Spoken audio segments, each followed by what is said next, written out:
A cleanup and investigation as delicate as it is striking to see.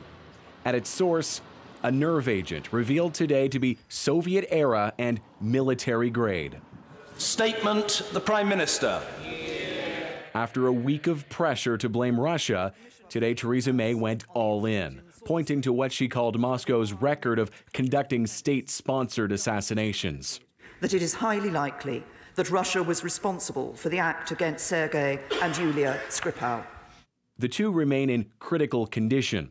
Scientists at Britain's military labs identified the chemical used on them as a Novichok, a nerve agent rarely seen.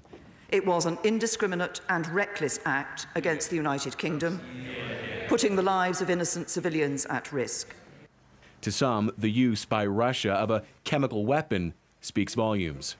Because we've done nothing about the huge amount of use in Syria, if it is Mr. Putin, he might be feeling that he can use chemical weapons, but nobody's going to do anything about it. Russian officials have denied involvement, and touring a grain facility earlier in the day, President Putin responded in his own way. Is Russia behind the poisoning of Sergei Skripal? Listen, he said, we're dealing with agriculture here, and you're talking about some tragedies. Get to the bottom of things there first, then we'll discuss this. It has nothing to do with Putin. Valery Morozov blames others. A fellow exile, he had met Skripal and thinks he'd been targeted now because of recent contacts with both Russians and the British intelligence community. Somebody has conflict with or is interested in assassination of Skripal. But I think it is because of his recent activities. The Prime Minister is giving the Russian ambassador until tomorrow to explain what really happened. Then on Wednesday, the government here at Westminster will decide what action to take in response, from expelling diplomats and ramping up sanctions to freezing assets. Thomas Dagler, CBC News, London.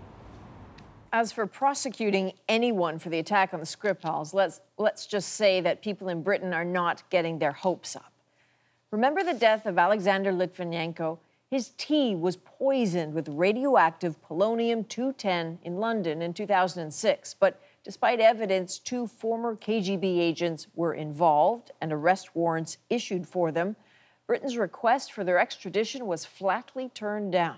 One, Dmitry Kovtun, is now a wealthy businessman in Russia. The other, Andrei Lugovoy, is a member of the Duma, Russia's parliament. Now, the poison used in this latest attack was a Novichok. That's a class of nerve agents that Russia started developing during the Cold War, engineered to be undetectable.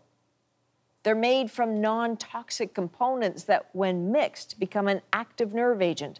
They can be dispersed as an ultra-fine powder as opposed to a gas or a vapor, and they're usually inhaled. They can also be absorbed through the skin or the mucous membranes. And like other nerve agents, they cause the entire nervous system to shut down, leading to heart failure or suffocation. And one final haunting fact, Novichoks are specifically designed to resist standard nerve agent antidotes.